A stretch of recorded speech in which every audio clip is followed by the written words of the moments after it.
As part of our cloud on-ramp effort, we want to go behind the scenes a little bit on some interesting projects relevant to cloud computing. So today I'm talking with John Morgan Manus, who's a PhD student in glaciology at the University of Washington. So John Morgan, thanks for agreeing to chat with us today. Thanks a lot, Scott. Happy to be here. For background here, the project that we're going to kind of focus on, you led a team that published a paper in the Journal of Glaciology, pulling glacial melt runoff out of DAS data on a cable deployed on a glacier. So DAS, for anyone who doesn't know, is distributed acoustic sensing, which is basically using laser light to measure strain and shaking all along a fiber optic cable, which basically turns it into takes a single instrument and a cable and turns it into like a long line of seismometers. So to process this data and infer the discharge of meltwater streams over time, you compared a number of different methods for doing that in the paper, which included several machine learning methods, which is kind of what we want to get into and talk about. So let's start kind of with that project itself. What was it about DAS that made it kind of uniquely capable of doing what you wanted to do, which is track glacial runoff? Yeah, I think there are many things that are enticing about DAS in particular. There's this problem in glaciology where we want to instrument and we want to get information about what's happening on the glacier and in various parts of the glacier, but it's actually really hard to instrument. So you're kind of battling whether we use remote sensing or like satellite-based instrumentation, or we're using on-glacier instrumentation. Both of them have their pros and cons. But with on-glacier instrumentation in particular, what can happen is that the instrumentation can fall over after time. Seismometers in particular can be tricky to place, and as the ice below them melts, then the seismometer tips over, and if you have any tipping, then it can be problematic for your measurements. But one of the great things about DAS is that you have, like as you said, this instrument that effectively turns a fiber optic cable, a robust piece of glass, into multiple instruments. You get measurements all along this fiber, and it doesn't matter so much, the orientation of the fiber. It can move around with the glacier. It can be deployed into streams or over crevasses. In fact, so we're not really limited by the complications that arise from deploying instrumentation on a glacier surface. So we were in fact able to deploy this cable completely up the flow line of the glacier, from the ablation all the way up into the accumulation zone, or from the toe all the way up into the head, or where the rock wall was at the top of the glacier. So it really allowed us to do this complete measurement of the glacier surface. So if DAS has all these unique advantages, there's also sort of, they're not really drawbacks, but it can be difficult to work with the huge amount of data that you get out of one of these continuous things, right? So like practically speaking, what did that look like in terms of just storing the data and then trying to process through that data? Yeah, so what occurred throughout the experiment, we took DAS data for 3 to 4 weeks, if I remember correctly, and it required often revisits to change out hard drives and fuel generators, things of that nature. But then once we had all of the data, we had 20 terabytes of data to figure out what to do with. And currently, right now, it's stored on an Amazon S3 cloud bucket storage server, and so we did some light computing off of that, and then thankfully for our research, we were able to effectively use downsampled DAS data to get kind of at this question, this bulk acoustic noise that we were more interested in, rather than picking out individual events, which can become kind of it can be kind of a challenge when you're looking at 20 terabytes of data individually. Was the downsampling like in time, in space, both, or just like just sort of one derived metric about the data, or what? Yeah, so we downsampled in time. So what we had after the experiment were 30-second files of 1 kilohertz data. And so what we did was just take the root mean squares, basically an average of the noise that was happening at each channel, or effectively each part of the fiber in that 30-second window. And we did that for each file that we had of the 20 terabytes of data. and that effectively downsampled the 20 terabytes to 60 gigabytes, something that could be used locally or on our own cluster. So the what was the advantage of using machine learning methods generally? Like, why turn to machine learning to try to chug through this data set? Yeah, machine learning is really effective in these non-stationary problems. So kind of what I was getting at with the motivation of why we want to use DAS on glaciers is that the surface is constantly changing, and particularly through the melt period or through the summer when the runoff is high on the surface of glaciers. There's a lot of water running, and glaciers are really dynamic. The relationship between the melts and the acoustic noise that we're sensitive to, both in time and space, changes. And this can be kind of really hard to do with our current methods that are not machine learning. It's not something that's intuitive to look at when you're looking at the data necessarily. But we utilize machine learning to help us solve this problem. You used 3 different machine learning techniques that you compared, right? So were there big differences in the kind of the output or like the performance of them, or what did you see? Yeah, so it was kind of 3 different machine learning types on 3 different machine learning data sets, more or less. So we used a long short-term memory machine learning algorithm. We used a kind of a generic recurrent neural network for another method, and then we did more or less a simple regression machine learning algorithm that was more or less linear in time. And so we wanted to test out all 3 of these because we wanted to make sure that are we able to effectively capture this melting with just a simple linear regression, and it turns out it performs very poorly. So we looked at these higher order machine learning algorithms to solve this problem, and LSTM, or the long short-term memory, performed the best. It handles this vanishing gradient problem that occurs often in recurrent neural networks. So it effectively remembers events that happened in the past further out into the future than other recurrent neural networks are capable of doing. So we kind of wanted to preserve some information from the past, but allow the algorithm to modify the weights and the biases to modify through time, similarly, kind of what we would expect out of a glacier, that it's the geometry is changing through time, the melting is changing through time. Some parts of the cable may not be effectively sensing the melting as other parts through time, so we wanted to make sure something was capable of sensing that. And so we settled on the long short-term memory. Additionally, we looked at other methods of modeling glacier melt that are conventionally used in the literature. So we wanted to make sure that this was a method that would actually become useful at some point.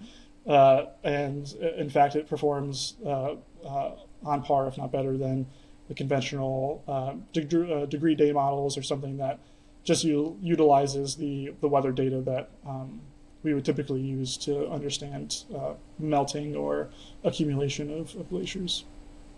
And what about runtime when you were working on these things? Were you waiting a lot longer for that method to get through? I think the upfront cost can be higher than other methods. So dealing with the 20 terabytes of data can be difficult. What we ended up doing is using an EC2 instance that was able to talk with the S3 buckets, and that's where we did all of our, calling it downsampling, but the RMS processing to get the 60 gigabytes of data that we used to process. So that processing took a few hours. We parallelized the RMS processing, so we were able to access different files on the same bucket on different CPU instances. And so we were using big EC2 instances to handle this. And so, yeah, like a few hours. And then once we had that data and were able to put it into the machine learning workflow, the processing became much faster. We could train a machine learning algorithm in just a few minutes. So there wasn't a huge difference in like the actual final runtime of each of those three methods. Yeah, not so much. I think one of the big promising aspects of DAS is that this could be done potentially in real time. Is that if we had a fiber long term on a glacier, we could sense changes in the bulk acoustic noise. The RMS could be calculated much faster than instead of the bulk sense doing 20 terabytes at once. This could be done iteratively as we save data from an experiment. So I think that's one of the good potentials of DAS for this particular instance. So the way you did it this time, where you were working through a month, what else was part of your workflow? So you talked about how you kind of got that data set sort of downsampled, but then from there, where did you do your work and how? Yeah, so all of our data, once it's downsampled off the S3 or EC2 instance, goes onto our local cluster. Most of our experiments and the data get stored when it's small enough data gets stored into our local cluster, and we have local storage, access storage that we can to use and process locally, which can become much faster than having to deal with S3 downloads. How did you, as part of, coming into your PhD and things, like how did you learn how to use these tools and interact with these systems? And like how difficult was that to track down that information and get kind of proficient with these very different computing setups? Yeah, I came into my PhD not knowing much about Python in general, so I had very little coding experience. I think Amazon and S3 and EC2, there's a lot of resources out there now that make it helpful to learn. I think that's one of the great things about the Python community too, is there are a lot of resources to help you learn how the basic functionality and how to get things working. So that's basically how I learned, was essentially just playing around with EC2 and AWS on my own, and on my own time. And then coming into this lab, learning DAS through my advisor, Brad, as well. And DAS, I think, is a bit more tricky because there's a lot of groups working on it now. It's a fairly new technology, but definitely growing exponentially in how many labs are using it. But it seems like each individual lab is developing their own workflows, and it would be, I think one of the best things we could be doing right now is kind of integrating everybody's work that's been done so far and creating this kind of more central database of packages and functionalities that it seems like we're all trying to develop, but are doing it on our own time. Maybe thinking specifically about the interacting with like the AWS part of this and then the local cluster, just like the actual, was it really mainly like just kind of getting the hang of the Python packages, or were there sort of conceptual, like, how do you parallelize, how do these buckets work? Like, was there stuff that was kind of hard to get your head around? Yeah, I think one of the biggest things is the authorization. How to talk between S3 and EC2 is kind of tricky to learn if you're not familiar with like SSHing or how to remote it to a computer from another computer. Can kind of seem complex initially, but once you play around with it and once you get that initial setup working, then it's like, okay, I understand now that I'm not working on my local system anymore. I'm effectively typing and working on something that exists far away, and that is co-located with my data, so I can effectively be where my data is, and it can save a lot of time and energy in that way. But the startup to that can be kind of tricky. It's not really intuitive to understand what your command line, what your screen is telling you that is effectively somewhere else. And this is kind of similar to that, but because we, along with the rest of the DAS community, are working on like how to efficiently archive these big DAS data sets, and then how to do that with like object-based, cloud-optimized storage, where you can do those cloud computing workflows next to it, and you can eliminate pulling that data, moving it somewhere else, reprocessing it, because you should be able to just query it in different ways that you want to, like you were talking, pull out that metric that you want to work with and leave the rest there. So, I mean, based on your experience of sort of at least having the two Amazon things working together, like how much easier do you think you can make it to do these projects when the data exists in that kind of format? Yeah, I think if we don't have to worry about the hassle of downloading and moving data around, where to store it, if we have that stream capability, then I think that speeds up our processing exponentially. You don't if I can access where the data is and not necessarily have to know prior which files I want to download, how much data I want to download, what can my system handle if I were to download this folder. If I didn't have to worry about that, if I could just download, access the small part of the data that I want to through a simple query like you're talking about, I think that makes the startup exploratory phase of research much easier. Like kind of what I was talking about. A lot of this stuff is you kind of have to have a good idea of what you want to do before you start messing around with 20 terabytes of data. But if I were to play around with it in a stream fashion ahead of time, then I could, I think that there's a lot of interesting things that we can learn about our data, all this DAS data that, unfortunately doesn't get as utilized as it otherwise would be if you weren't, kind of seeing what's out there potentially. Is there anything else you think could help kind of unlock that potential to be able to do more with this data, or to reduce the kind of intimidation factor for new people? Like, you're talking about standardizing packages. Is that really the big thing, or? Yeah, I think there is a lot to be said about standardization. I think everyone has their preferred method of storing and saving file.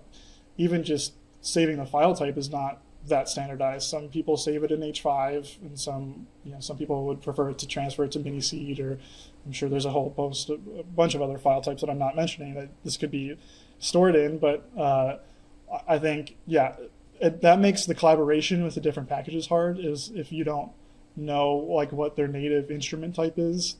Each DAS instrument saves and records files in a different way, and things are labeled differently from one system to the next, so it makes collaboration in that way hard.